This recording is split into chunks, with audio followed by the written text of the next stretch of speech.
What's up, YouTube? It's Robert Falco from Real Life Trading. And to those real life traders, welcome to your Monday stock review. A little bit of weakness out there across the market. So I was okay with this gap down, and I figured, hey, we need to hold this zone, right around this 430, 431. And we ended up cracking it today and rolling over, and then we just chopped around. We did barely close above Friday's low. This is obviously not a bullish candle out there for the SPY. So it does look to me like we are going to go lower. We closed back below the 100, which we had closed above on Friday, and we took out most of that volume. So I think we come down at least into this 424. And at this point, because we have now completed, we traded back up to the 618 retrace. We failed right here, and now we've closed back below the 100. I think we are potentially going to come down to the 200. We will see on the overall market, but it looks a little suspicious. Not as good as it looked Friday with that candle. So unless we gap above today's candle tomorrow or something like that, I think we're going to end up going and resolving lower.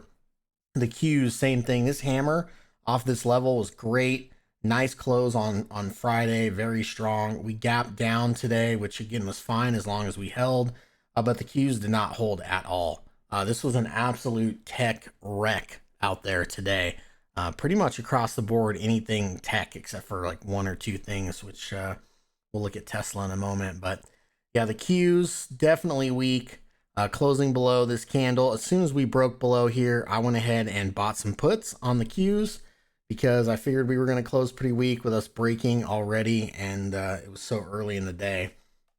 So I bought 350 November puts, and if we do end up trading back up higher like this and retest the 100 from the bottom, if you don't have any, you might want to get some and look for another roll down, because again, similar to the SPY, we had this little retest right into the 618. This upper wick is actually not accurate.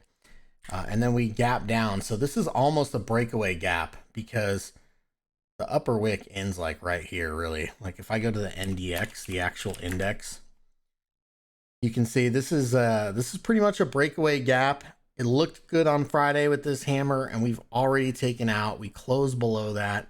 So the Qs does not look healthy at all there. So it does look like we're going to come lower. I would like this 343 area and or meet the 200 on the NASDAQ.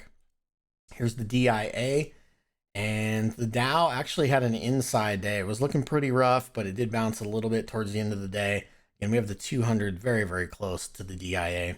Let's jump on into Tesla. This was a perfect gap today, and I personally traded this 3 times today and barely came out profitable, which I was just absolutely shocked. But it was a perfect gap. We did have one push. Like this is pretty much where you needed to make your money. Otherwise, it was a fade, and it looks like a false breakout now.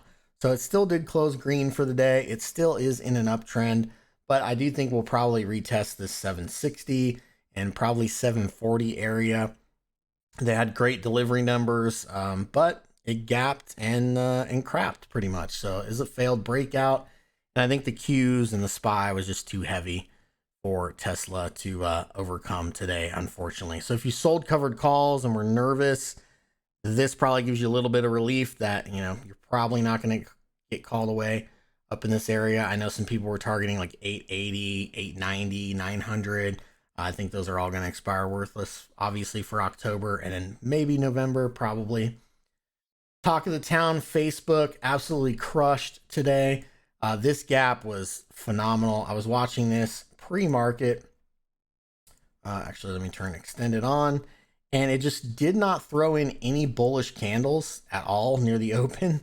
And even on the 1 minute, it just plummeted. So unless you were playing the pre-market breakdown, you pretty much had no shot at Facebook. It just immediately dumped. Like maybe one of these retests into, a moving average, but it was already down a lot. Like 5% is a pretty massive gap down on Facebook. But again, this does look like a breakaway gap on Facebook. It had stalled out here below the 100. Looked like it was possibly going to bounce.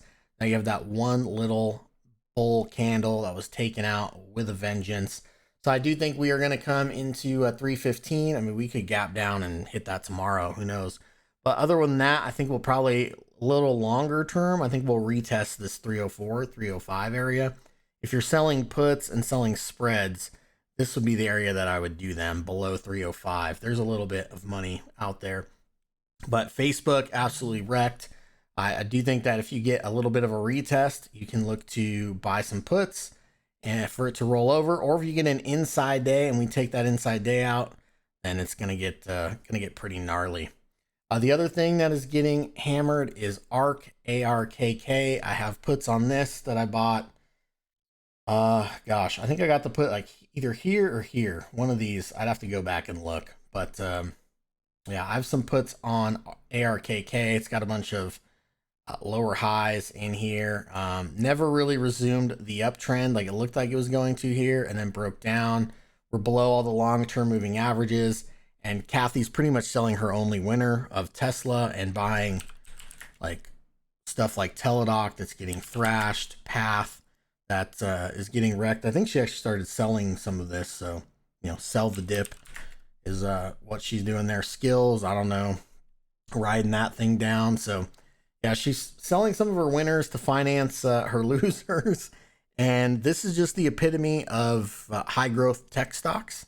And those are not in favor right now with interest rates rising, etc.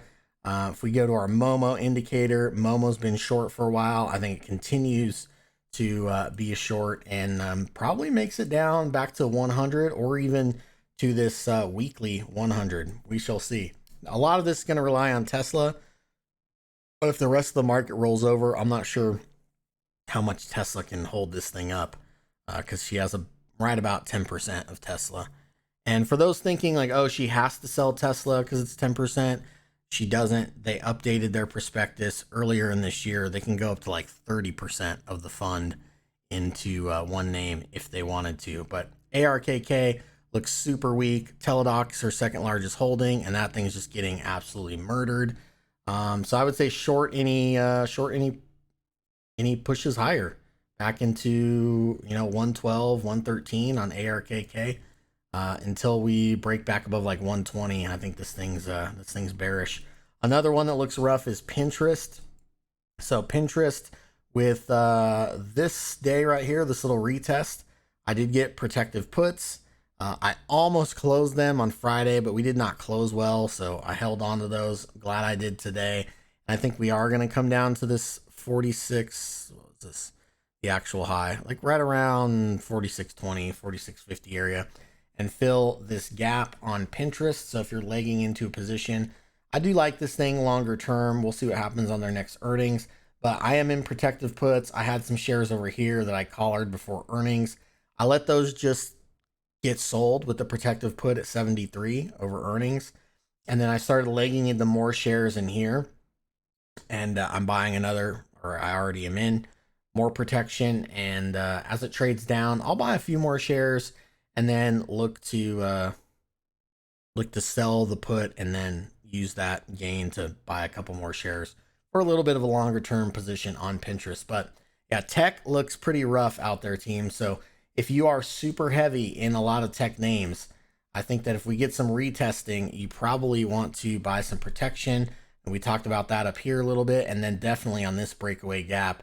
And just Friday, talking about in our trading room, hey, if we close below this hammer, we're definitely going to go lower. And we did it the very next day, which is not good. So, yep, that's what I have for you today. Wish it was better news. I guess it's really good if you're bearish, but there's going to be some short-term bearish action out there. It looks like long term you have to stay bullish, but short term there's definitely some bear money to be made. So sell the rip and then buy the dip, even if it's sell to open, and then buy to close as it's lower. So thanks so much, everybody. Comment down below what stocks you would like us to look at on Wednesday, and don't forget to love life, trade it. Thanks. Bye.